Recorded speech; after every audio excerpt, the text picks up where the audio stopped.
la présentation de Carl Terrien et Jean-Charles Ray, qui malheureusement n'est pas là, qui sera donc représenté seulement par Carl Terrien, qui est professeur agrégé en cinéma et jeux vidéo à l'Université de Montréal. Ses recherches portent sur l'historiographie des médias, les théories psychologiques de l'immersion fictionnelle et l'analyse du jeu vidéo. Il a récemment publié, comme il nous l'a dit, The Media Snatcher dans la collection Platform Studies des MIT Press. Il nous a dit que le livre est disponible avec un rabais. J'ai réussi à négocier, merci pour la présentation, j'ai réussi à négocier un rabais de 30% auprès de l'éditeur pour les membres du colloque, donc ceux et celles que ça intéresse. Ça ne parle pas seulement de la PC Engine et de l'arrivée du CD-ROM, c'est une histoire culturelle du jeu au tournant des années 90, et je vampirise Snatcher allègrement, comme vous pouvez voir, donc dans le titre, et la marque sur le CD-ROM est volée du titre de 1988 sur l'ordinateur original. Mais comme Snatcher, qui connaît Snatcher de Hideo Kojima? Ce n'est que vampirisme de toutes les séries de science-fiction et tous les films de science-fiction. Donc, je me sens très à l'aise de voler allègrement à M. Kojima. Donc, oui, ça parle un peu de visual novel, mais pas que. Donc, j'espère que certaines seront intéressés. Juste avant de plonger dans la présentation, dans le cadre des 2 présentations que je fais au colloque, je vais juste vous montrer l'infrastructure de visualisation, si jamais vous voulez aller jouer là-dedans, parce qu'au lieu d'attendre que la base de données s'actualise à chaque fois, j'ai pris des captures d'écran pour mettre dans mes diapos directement. Mais si vous voulez manipuler vous-même l'interface de navigation, vous allez sur l'UDA, vous allez sur le D pour documentation, et vous avez aujourd'hui, donc on va parler de l'évolution de la jouabilité. Demain, on va parler de l'évolution de la publicité. Et donc, c'est très simple. C'est la version bêta, donc pardonnez les éventuelles erreurs. Vous avez des instructions. Par exemple, si vous vous intéressez aux jeux d'aventure, ce dont on va parler un peu aujourd'hui, si vous vous intéressez à la navigation de l'espace dans les jeux d'aventure, qui utilisent une interface de style écranique avec des boutons ou des pointeurs écran, vous avez accès, vous pouvez donc surpréciser les résultats de recherche et les gens ne réalisent pas, mais si vous cliquez donc sur les colonnes en question, vous avez aussi un choix de timeline. Je m'excuse, mon touchpad est très capricieux en ce moment. Est-ce que ça va marcher? Oui, je l'ai eu. Vous pouvez cliquer sur les graphiques pour obtenir exactement le corpus sur lequel on s'est basé. Et qui a été sélectionné avec une méthodologie que je n'ai pas le temps d'expliquer, mais vous avez accès à tout. Hein, vous avez accès à tout l'encodage de tous les jeux dans la base de données. Donc ça, c'est un projet de recherche qu'on a fait de 2014 à 2017. Et là, depuis ce temps-là, ce qu'on essaie de faire, c'est de capitaliser sur les résultats, donc de faire parler ces ressources-là, ces jeux de données et ces visualisations-là. Et aujourd'hui, vous allez avoir un exemple de exactement ça dans une présentation qu'on a intitulée « Comprendre les structures fondamentales des configurations jouables dans l'histoire du jeu pour dynamiser la création future ». Donc, il devrait y avoir une 3e personne, en plus de moi-même et Jean-Charles Ray. Il devrait y avoir ma collègue Cindy Poremba, parce que c'est un truc qu'on a réalisé dans le cadre de son projet de recherche-création qui s'appelle Volumetric Video in Video Games. Cindy est professeure à Toronto dans un programme de recherche-création. Et elle crée notamment, elle fait partie du collectif Kokoromi. Elle a créé Super Hypercube sur PlayStation VR, s'il y a des fans dans la salle. Elle travaille actuellement avec la vidéo volumétrique. Pensez à Kinect. Quelqu'un se souvient de Kinect? Donc, la vidéo volumétrique, comme elle le dit elle-même, Think Holograms, donc c'est vraiment une captation vidéo, mais qui intègre une composante de profondeur. Ce n'est pas un modèle 3D complet, mais il y a un léger élément de profondeur. Et pour elle, c'est un retour de la vidéo dans le jeu, des captured media, comme elle le dit si bien. Ce qu'on a conçu pour son projet de recherche, finalement, c'est une façon de... En fait, c'est qu'il y a le potentiel et les limitations pour les créateurs dans cette technologie de captured media, de médias captés, est très lourd. Et elle s'est dit, on va replonger dans l'histoire et on va essayer de comprendre les stratégies de design dans l'histoire du jeu vidéo pour voir si on peut extraire.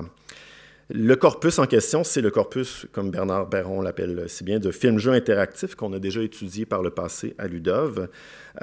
Cindy voit ça comme une archive de ce potentiel de design et du média.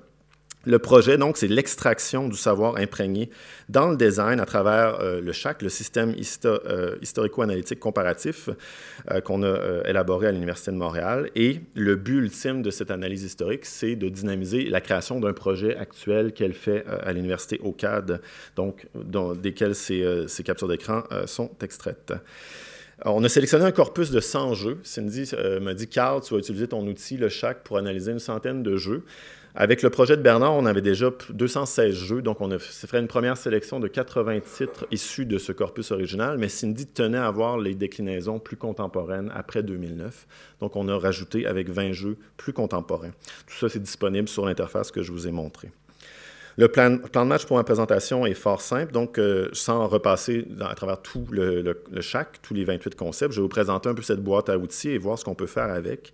Et dans la deuxième partie, on va faire véritablement l'analyse historique de ce corpus de films-jeux interactifs paru largement sur CD-ROM. Si vous voulez plonger vraiment dans l'entièreté de la boîte à outils, il y a une version française et anglaise qui ont été publiées, donc sur Sciences du jeu, et l'original en 2017 de Digra. Alors voilà, le Shack, en résumé, c'est 28 concepts dans 5 catégories. On parle de mécanique, d'interface et de mode de performance. Pour vous donner une idée, donc chacune des 5 catégories, on a puisé dans la littérature pour correctement définir, par exemple, les modes de performance. Il y en a 5, évidemment, qu'on peut surpréciser. On peut imaginer des croisements. Il y a des jeux d'exécution-résolution. Il y a des segments de jeux d'exécution-résolution. Mais donc, on a révisé la littérature pour essayer de les définir le plus précisément possible. J'ai milité pour qu'on intègre la simple actualisation, parce que comme on vient de le voir avec Hélène, il y a des jeux qui ne demandent pas de défis ludiques plus complexes comme la stratégie, qui demandent simplement d'actualiser le texte ludique. Et moi, je tenais à ce que ça soit considéré comme un mode de performance, avec la popularité du visual novel et la recrudescence la popularité du walking simulator et la recrudescence du visual novel. Je pense qu'il faut admettre que dans le ludique, maintenant dans les genres ludiques, il y a strictement un mode de performance qui est le plaisir d'actualiser le texte.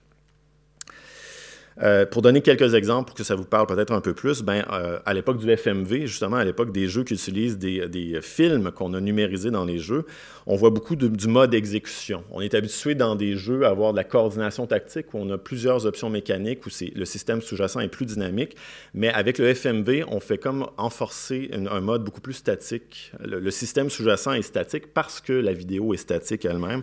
Donc, on est dans un horizon d'attente à court terme. On a ici, c'est un jeu c'est une shooting gallery, donc il faut tirer au bon moment sur les obstacles qui se présentent devant nous. Donc, on est vraiment dans le réflexe œil-main, la compétence sensorimotrice, qui vont gérer des états largement statiques sous-jacents. Donc voilà, on a nos 28 concepts dans 5 catégories, que je n'ai pas le temps encore une fois de repasser, ce serait trop long. La spécificité du Shack, c'est qu'on ne fait pas juste encoder de manière éparpillée tout ça, on les encode de manière imbriquée. Donc, comme un peu je viens de le faire, on présente toujours une ligne neutralisation avec telle interface et tel mode de performance, ce qui permet de générer des patterns ou des configurations typiques.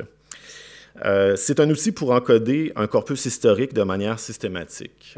Il y a des théories du pattern de design qui sont beaucoup plus expansives que ça. On pense, Jussi Holopainen est rendu à plusieurs centaines de concepts, 600, près de 600. On peut imaginer le pauvre auxiliaire de recherche qui est en train d'encoder un jeu. C'est pas facile. Moi, j'ai un corpus historique, on va encoder des centaines de jeux sur plus de 50 ans. Il faut limiter, parce que sinon, c'est irréaliste de penser qu'on va avoir un encodage scientifique et reproductible. Donc, voilà l'origine. Déjà, quelques résultats à partir de qu'est-ce qu'on peut faire avec le Shack. Ben voilà, je peux vous dire que dans le corpus de 100 jeux de films interactifs, on a 10 figures d'interactivité en tout dans le Shack. Ça, c'est des actions typiques des domaines d'agentivité humaine qui ont été modélisés dans le jeu, comme la navigation de l'espace, la neutralisation d'ennemis, l'appréhension, le fait de regarder ou de questionner l'environnement. Eh bien, on a dans ce corpus-là 5 figures qui sont particulièrement évidentes, ce qui permet de définir le genre en question. Ça veut dire que les 5 autres figures sont beaucoup moins prégnantes dans ce genre-là. Et ce qu'on voit, c'est que navigation de l'espace, interaction sociale domine largement. Ça ressemble beaucoup oui, et le mode de performance, on va un peu l'évacuer parce que la plupart des jeux sont des jeux de résolution. C'est des jeux d'aventure. La période forte du jeu avec des séquences filmées, c'est le jeu d'aventure graphique dans les années 90. Donc forcément, toutes les figures sont modélisées avec la résolution. Ce sont des puzzles et ça donne que du full motion vidéo. Ça ressemble étrangement à ce qu'on vient de faire dans le cadre d'un autre article pour comprendre le jeu d'aventure. On a cherché des listes de jeux d'aventure, on en a encodé plus de 140, et les pourcentages ressemblent à ceci. Vous voyez qu'à partir de la 6e figure, neutralisation, ça chute drastiquement. Donc, on peut déjà fournir un portrait pas statistique, ce n'est pas exactement les mêmes méthodologies, mais on a des données pour dire, sur le corpus sélectionné par plusieurs experts, on voit quelle figure domine. On peut même fournir des définitions à partir du chaque. On peut dire qu'un jeu d'aventure, selon cet article et cette étude qu'on a fait, c'est un jeu de résolution, et la résolution est opérée, c'est un maillage de mécaniques de navigation, d'appréhension, d'interaction sociale, de gestion de ressources et d'activation. Autrement dit, dans un jeu d'aventure, pour résoudre les énigmes, vous devez vous dire, peut-être que je devrais aller là-bas pour essayer de parler à tel personnage et regarder tel truc, en espérant activer tel élément à travers telle ressource que j'ai trouvée à tel autre endroit. Donc, c'est une espèce d'abstraction des hypothèses que peut générer un joueur. Ça permet, par exemple, d'être plus précis que ça, de dire qu'il y a plusieurs modalités de performance dans un jeu d'aventure. La plupart intégraient des mini-jeux d'action, comme ici. Donc, on voit, il y a du full motion vidéo. Ici, c'est une photo, mais il y a du full motion vidéo dans le jeu aussi. Plus tard, dans Amazon, vous avez une séquence d'action, ou plusieurs petites séquences d'action. C'était fréquent d'avoir ces mini-jeux. Comment le chaque transcode ça? Bien, on va dire que c'est un jeu où il y a deux modes de performance. Un qui domine, le mode résolution, qui englobe des mécaniques dans toutes ces catégories d'action-là, et un mode d'exécution-résolution, la séquence que je vous ai présentée ici. Il faut trouver le bon item pour interagir, et il faut agir suffisamment rapidement pour être capable de gérer la situation. Donc, c'est un maillage entre exécution et résolution. Je pense que le chaque permet de décrire très rapidement et de préciser les étiquettes génériques, parce que jeu d'aventure, c'est pas assez précis pour résumer tout ça. À un certain moment, ça peut vouloir dire ça, mais ça évolue dans le temps. Donc, le chaque nous permet un degré de précision un peu plus élevé. Dernier élément de la boîte à outils avant qu'on arrive à l'analyse proprement historique du corpus. Je n'ai pas beaucoup parlé des trois catégories du milieu. Ce sont trois catégories liées à l'interface qui sont assez faciles à schématiser mentalement. Avec quel outil vous jouez, quel est le mapping, l'arrimage d'action entre vos boutons et les actions virtuelles, et quel est le type de rétroaction que vous allez recevoir. Donc, c'est presque trop rationnel comme division. Il y a des fois où c'est beaucoup plus inextricable que ça, évidemment. On a défini tous les concepts selon des continuums trouvés dans la littérature. On n'a pas inventé ça. On a trouvé des concepts, par exemple, les gestes miniatures, l'arrimage, le mapping métonymique. C'est Rooney Clevenger qui développe ça. Christian Jorgensen développe beaucoup les catégories sur la rétroaction. Donc, on a vraiment fait une recension des écrits pertinents qui va souvent de l'interaction la plus naturelle au symbolisme absolu de un bouton peut vouloir dire n'importe quoi. Donc, on a vraiment essayé d'être le plus catégorique possible dans nos définitions. Exemple, appréhension, le look-at qu'on retrouve dans plusieurs jeux d'aventure. Bien, à une certaine époque où on a la souris dans les jeux d'aventure, on peut faire du mouse look, et là, vous avez un curseur, et vous allez vous déplacer à l'écran, et là, à un moment donné, pouf, vous allez avoir du texte qui apparaît, comme ici, donc, clean laundry. On peut vraiment revenir en arrière et se dire qu'à un niveau très minimal, vous faites de l'appréhension avec un arrimage synchronique, vous êtes en temps réel, il y a du feedback en temps réel. Aussitôt que vous passez devant le Clean Laundry, il apparaît à l'écran, il disparaît si vous bougez la souris. Le feedback est purement verbal, donc le chaque comporte ces catégories-là, rétroaction visuelle, auditive, tactile, verbale. On peut vraiment préciser par type de canal sémiotique employé. Et donc, on peut préciser, est-ce que c'est en temps réel, est-ce qu'il y a d'autres formes d'arrimage qui se développent. Autre exemple, est-ce que quelqu'un a joué à The Bunker? On n'a pas de fan du retour du FMV dans les jeux vidéo. Non, ben, il y a un retour du FMV dans les jeux vidéo, le croiriez-vous. Avec ici des qualités esthétiques, et le jeu d'acteur est très bien aussi, donc c'est impossible de l'apprécier à un niveau purement ironique ou de manière dérisoire. À la fin, vous devez préserver l'intégrité psychologique de votre avatar. Préservation est une figure d'interactivité avec, je ne sais pas si vous voyez bien, mais donc vous avez ce petit curseur qui apparaît à l'écran que vous pourriez retrouver dans un jeu de God of War, par exemple, qu'on revoit dans des Quick Time Events. Dans le chaque, c'est une interface écranique, un arrimage synchronique. Vous voyez le feedback en temps réel réagir à vos manipulations. La rétroaction n'est pas diégétique, ce n'est pas le monde qui réagit à votre manipulation, c'est l'interface écranique elle-même. C'est la signalisation qui va vous renseigner sur votre performance. Donc, le chaque permet vraiment d'être assez pointu. Est-ce que c'est l'univers virtuel qui vous montre le résultat de vos manipulations, ou est-ce que c'est au contraire des éléments de signalisation? Tout ceci, donc, est repris de Christian Jorgensen. Comment ça va au niveau du temps? Ça va bien? J'ai fait combien de temps jusqu'à maintenant? Il me reste 7 minutes, donc plus 1 minute environ, parce qu'on ne peut jamais arriver parfaitement à 20. Donc, sautons donc dans l'analyse historique du corpus. C'était beaucoup d'informations, mais vous allez voir, on va répéter certains éléments. Ça va vous sembler peut-être plus limpide maintenant.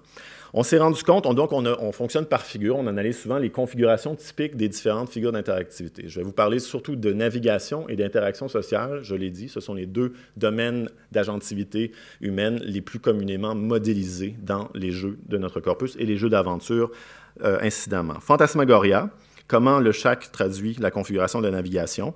On est dans une interface de manipulation écranique, on a des curseurs à l'écran. On est dans un arrimage ponctuel. En fait, le ponctuel, c'est le plus symbolique. C'est là où vous appuyez sur un bouton et non seulement ça peut vouloir signifier n'importe quoi en termes d'action virtuelle, mais il y a une dissolution de l'arrimage. Vous allez regarder Adrienne naviguer sa maison en full motion video. À partir du moment où vous allez la diriger. Donc, c'est vraiment comme une autonomisation du personnage. On appelle ça un arrimage ponctuel. Ça ne vient pas de moi, ça vient... James Newman en parle depuis 2002 dans ses écrits. Il parlait des QuickTime Events, en fait, pour parler de ergodic punctuations. Donc, c'est comme une forme de... Il y a de l'ergodicité, mais elle est très ponctuelle. Elle est localisée à un point dans le temps et l'espace. Et après ça, il y a une autonomisation du feedback. Donc, c'est exactement ce qu'on voit ici. Et oui, dans les jeux de full motion video, c'est un modèle prégnant parce que le full motion video est très difficile à contrôler directement dans un arrimage plus synchronique en temps réel. Donc, on va tout simplement guider nos personnages. C'est un des modèles, mais on s'est rendu compte qu'il y a un autre, en fait, et puis qu'on peut rattacher bien sûr à des modèles qui n'utilisent pas le full motion video. C'est exactement le même pattern dans les Monkey Island de ce monde. Donc, vous dirigez Guybrush Threepwood, vous avez le pouvoir de lui dire où aller et vous allez regarder. L'arrimage se dissout à partir du moment où il se met à marcher. Vous pouvez le regarder tout simplement performer. C'est une configuration, comme on le voit à travers les visualisations du Shack, qui est, ma foi, très prégnante, très présente dans l'histoire de ce genre-là. Et jusque dans le corpus additionnel qu'on a intégré plus récemment, donc un jeu comme The Shape Shifting Detective a une interface écranique. Mais, pardon, l'autre configuration qu'on a trouvée, elle est plus visible ici. On a une interface synchronique, mais là, l'arrimage n'est plus ponctuel, il est synchronique. Est-ce que quelqu'un a une idée de comment on peut réintroduire du temps réel avec ce type d'interface? Vous cliquez sur un bouton et qu'est-ce qui se passe?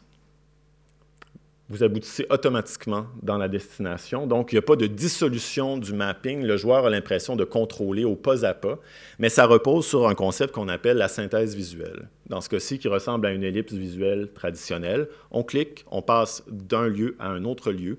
On reclique, on continue d'avancer dans l'espace à vitesse grand V, n'est-ce pas? Parce qu'on a le pouvoir de l'ellipse visuelle entre les mains très directement. Eh bien, ce pattern de jouabilité-là, grâce au Axe, on peut retourner dans l'histoire et on le retrouve dans des tonnes de jeux. C'est une configuration de navigation qui est très, très, très présente aussi dans des jeux qui prédatent un peu l'arrivée du full motion vidéo. C'est exactement ce qu'on retrouve même dans des X-File Games. Là, ce n'est pas du full motion vidéo, c'est juste des photographies. On saute de photographie en photographie. On est vraiment dans l'ellipse visuelle qui permet de garder un contrôle hands-on en temps réel dans la navigation de l'espace. Mais au niveau de l'intégration, ce qui intéresse Cindy, c'est comment bien utiliser le vidéo les vidéos dans le jeu. Bien, ça donne une impression de temps réel, c'est synchronique, mais il y a un contournement de la nature intrinsèque statique du FMV. C'est-à-dire que ce n'est pas du full motion vidéo, il n'y a pas de vidéo. On a juste pris des images statiques. Donc pour Cindy, c'est peut-être une solution de design, mais qui n'utilise pas le plein potentiel du média. Est-ce que c'est important? Ça va? Interaction sociale, la deuxième figure la plus présente dans notre corpus, repose quant à elle sur une intégration systématique du full motion vidéo. Donc, c'est vraiment là-dessus où les concepteurs ont misé sur le full motion vidéo. 72% du corpus intègre l'interaction sociale. Donc, c'est quand même avec des personnages qui parlent de vive voix et qui sont animés à l'écran. Quand on dit full motion, ça ne veut pas dire full screen. Hein? C'est bien important d'ajuster les attentes à cette époque-là déjà. C'est fascinant aussi parce que dans certains jeux, ça c'est un cas un peu exceptionnel, au lieu d'avoir un arbre de dialogue où vous interagissez avec les personnages dans le dialogue, dans un réseau multidirectionnel, donc de discussion, il y a des jeux qui ont automatisé 100% le dialogue. Donc, dans Sherlock Holmes Consulting Detective, un des premiers jeux à utiliser massivement le full motion vidéo, vous choisissez le lieu où vous vous déplacez, c'est de la navigation, ce sont des mécaniques de navigation, mais une fois arrivé, Sherlock Holmes fait toute la job. Le concept de mode de performance d'actualisation, ici, redevient pertinent. Donc, le codage de ce jeu-là, ça serait navigation en mode résolution. Vous pouvez trouver où aller pour faire progresser l'énigme, mais l'interaction sociale serait en mode actualisation. Donc, on pourrait vraiment distinguer assez finement cette configuration jouable. Ça existe encore dans les jeux contemporains, donc une interface écranique dans The Shape-Shifting Detective. Et le plus fréquent, donc, c'est l'arrimage ponctuel, c'est-à-dire que comme vous laissiez votre personnage se mouvoir à l'écran sans supporter d'aucune manière, ici, vous allez cliquer sur un choix de dialogue et votre personnage va parler pour vous. Parfois, ça peut durer l'équivalent de la réplique. Parfois, ça va s'étendre bien au-delà de ce que vous avez sélectionné dans le menu de conversation. Ça aussi, c'est une configuration qui est, ma foi, presque systématique dans le corpus. Donc, ce que ça permet de dire à Cindy, en fait, ça permet de dire, ouais, OK, s'il y avait cette configuration-là est très présente, quelles sont les autres configurations? Et le Shack permet aussi d'explorer les configurations les moins présentes. Peut-être qu'il y a des petites perles de design qui peuvent surgir à force de naviguer l'histoire à travers ces visualisations. Enfin, combien de temps me reste-t-il? 1 minute, c'est parfait, c'est exactement le timing prévu. J'ai eu le temps d'ajouter cette figure, une troisième figure, juste pour montrer aussi la versatilité du système. Avec la souris, on a des possibilités de manipuler les ressources dans les jeux à l'époque qui sont décuplées, c'est-à-dire qu'on peut faire du fameux drag and drop, c'est la fameuse métaphore du bureau qui opère à travers les interfaces à la souris, qui sont des interfaces écraniques, mais qui incorporent une dimension corporelle. Le système prend acte des mouvements de votre bras. Donc, dans un contexte fictionnel, quand vous ramassez votre fusil dans Déjà Vu, vous pouvez le traîner d'un écran à l'autre. C'est comme s'il y a une ressemblance certaine entre le geste que vous effectuez sur l'interface et le geste virtuel dans le système de jeu. Et le Shack permet de représenter ça. C'est une interface écranique et corporelle, comme je viens de le dire, avec ce que Rooney Cleaver appelle des gestes métonymiques, donc des gestes miniatures. Ce n'est pas exactement le même geste, vous n'êtes pas dans un espace 3D, mais vous faites des gestes miniatures. Pensez à ce type de geste-là sur des interfaces de téléphone intelligent, dans plusieurs types de jeux. On voit beaucoup de gestes métonymiques dans les designs plus contemporains. Eh bien, on a découvert que dans le corpus, c'est aussi quelque chose qui est assez fréquent. Ça arrive beaucoup dans les jeux d'aventure graphique des années 90, notamment, parce que les jeux à la souris, à ce moment-là, c'était considéré plus mimétique, c'était quelque chose de plus réaliste à quelque part.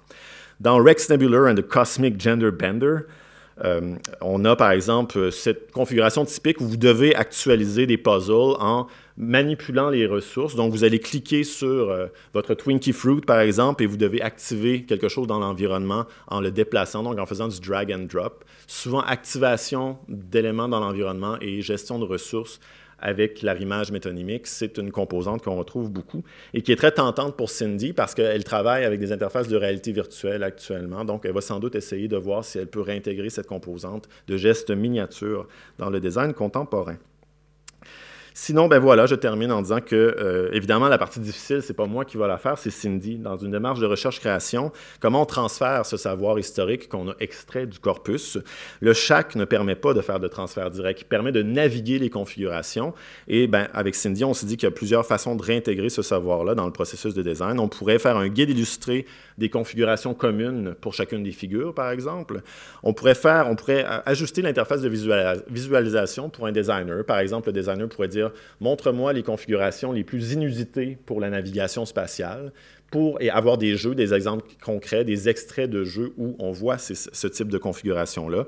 Et bien sûr, je pense que la meilleure façon, ça serait de faire des workshops avec les gens de l'industrie pour qu'ils puissent nous interroger directement à propos de cette infrastructure-là et des différentes configurations ludiques qu'on a documentées. Merci beaucoup.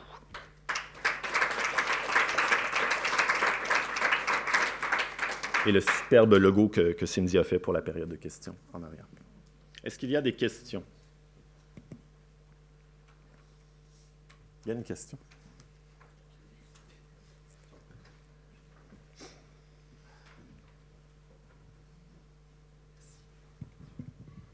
Merci beaucoup, Karl. C'est absolument passionnant. J'ai une interrogation par rapport au corpus. Alors peut-être il y a aussi un moment où j'ai j'ai peut-être pas compris dans votre sélection. J'ai vu peu apparaître d'exemples, en tout cas dans les exemples que tu présentes plutôt modernes, de jeux qui se construisent quand même autour des nouvelles technologies de performance capture. Je pense à tous les jeux de Supermassive Games, Until Dawn, et puis le récent Man of Medan.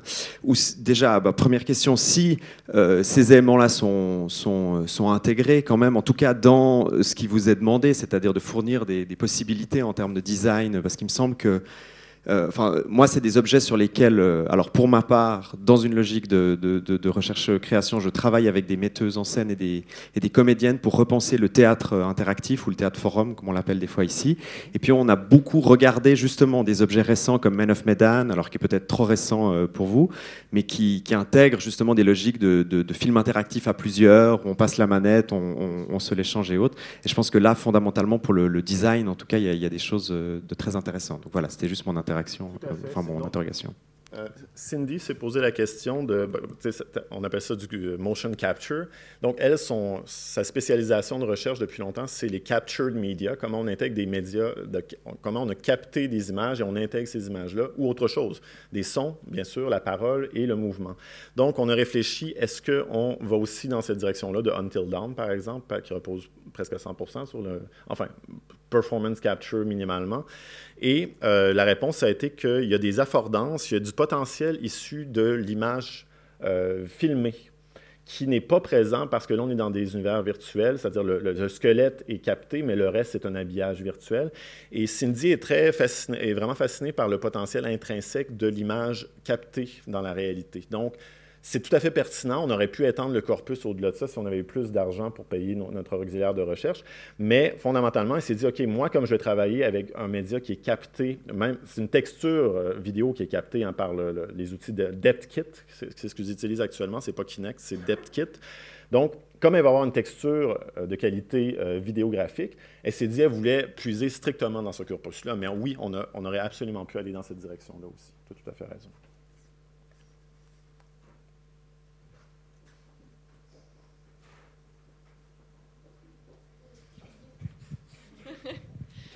Merci beaucoup. J'ai une question qui est un petit peu hors sujet, je suis désolée, mais c'est juste que je trouvais que le langage que vous avez créé à partir du Shack est vraiment super utile. Et merci. Je me demande, en fait, si vous avez déjà essayé de l'appliquer à la réalité virtuelle, si vous pensez qu'il est applicable à la réalité virtuelle telle qu'elle, parce que, par exemple, les exemples d'arrimage et tout ça, je me dis que ça ne doit pas être la même chose, mais... C'est-à-dire que, merci pour la question, en fait, ce n'est pas du tout hors sujet. L'article de Digra que j'ai soumis en 2017 s'intitule « From Video Games to Virtual Reality and Back ». Pourquoi? Parce qu'effectivement, les pôles les plus mimétiques ou natural interaction ou symbiotiques, ça dépend de la littérature, là, mais tout ce qui est dans les pôles plus à gauche, c'est l'idéal d'interaction naturelle. Alors oui, dans les trois catégories d'interface, il y a à tout coup des éléments qui sont pertinents pour la réalité virtuelle. Et dans la réalité virtuelle, tu vas retrouver des éléments de design que je n'ai pas eu le temps d'exposer, mais tu as des gestes miniatures, bien sûr. Tu as des gestes grandeur nature, donc des arrimages symbiotiques, proprement symbiotiques, mais c'est dur à réaliser. Et je pense que les concepteurs de réalité virtuelle pourraient s'inspirent très clairement du design vidéoludique. Et on voit aussi ce qu'on appelle dans le Shack des arrimages cumulatifs. C'est-à-dire que non seulement, admettons, tu fais un geste miniature, mais pour faire une action virtuelle, tu dois accumuler plusieurs gestes miniatures ou plusieurs gestes purement symboliques où tu fais seulement appuyer sur plusieurs boutons. Pense à Street Fighter. Bien, il y a plusieurs jeux de réalité virtuelle où, pour compléter une action, pour modéliser l'effort fourni par le joueur, ils vont te faire accumuler 2-3 gestes miniatures. Et là, pense au design de Quantic Dream. La version Move de Heavy Rain, il y a plusieurs moments où tu fais des gestes miniatures, puis pour faire une action virtuelle difficile, on te fait accumuler plusieurs actions miniatures. Donc, dans le Shack, ça serait un arrimage métonymique cumulatif. Il ne faut pas oublier que les concepts se jouxtent les uns les autres comme ça. Est-ce que c'est suffisant pour aller en profondeur? Bien sûr que non. Bien sûr que les systèmes à 600 patterns ont leur place aussi parce qu'on n'a pas l'acuité nécessaire dans le Shack pour aller au-delà de ce que je viens de décrire. Mais c'est déjà, moi je trouve, pour un projet historique, c'est idéal. Il y a 28 concepts. Avec un peu d'effort, on peut vraiment internaliser et appliquer assez systématiquement les concepts. Mais au-delà de ça, si tu veux vraiment trouver le Graal de c'est quoi les meilleurs éléments de design pour la réalité virtuelle, il faudrait sans doute aller à un niveau de précision bien au-delà de ça. Et j'ai très confiance que UC Holopainen va réussir un jour à trouver le langage ultime des patterns de jeux vidéo. Merci beaucoup.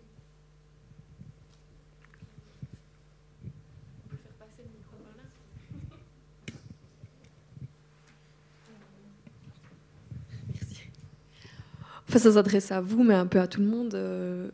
Enfin, est-ce qu'il y a une hypothèse sur cette présence quand même massive du FMV dans les jeux que vous avez, enfin, qui sont présents dans cette base de données, mais d'après notre expérience, on voit que c'est clairement présent ça transcende tous les genres, les époques. Le FMV? Ouais. Vous pensez à quoi précisément? Non, vous avez dit, il y a toujours ces moments de films qui sont dans les jeux, dans 72% de votre sélection. Vous avez une hypothèse sur le fait que ça revient en permanence? La ressurgence, c'est impossible de tuer complètement le film-jeu interactif. Le full motion video ne sera jamais mort complètement. Et, c'est un peu ce que Cindy disait, ce que j'évoquais tout à l'heure, c'est que oui, il y a une expressivité à travers l'image captée, les acteurs, qui dépassent largement ce qu'on est encore capable de faire de manière virtuelle. Et pour le faire au niveau des images de synthèse ou des images générées en temps réel, on utilise la captation de plein d'autres choses, de la voix, des expressions faciales et des mouvements. Donc, on a bien beau dire que ce sont des images de synthèse, elles sont largement construites sur la captation. Donc, même au-delà de la texture photographique ou non, il y a de la captation dans le jeu vidéo de manière très, très large. Mais aux yeux de Cindy, il n'y a rien qui va remplacer l'expressivité d'un ou une actrice qui est capable de nous émouvoir à un certain degré de précision qu'un modèle virtuel a encore beaucoup de peine à émuler. Sa thèse, d'ailleurs, porte sur le sujet, si jamais ça... elle en parle dans sa thèse dans quelques articles, si ça vous intéresse. Cindy Poremba, si vous voulez la référence, venez me voir, ça va me faire plaisir. Est-ce qu'on a encore du temps? Non, tu étais sur le point d'applaudir. Ouh! Mais il y a une main presque levée, puis toi, tu es sur le point d'applaudir. C'est toi le maître de cérémonie. C'est Magali. Ah ben, qu'est-ce qu'on... On applaudit. Merci beaucoup. Merci infiniment.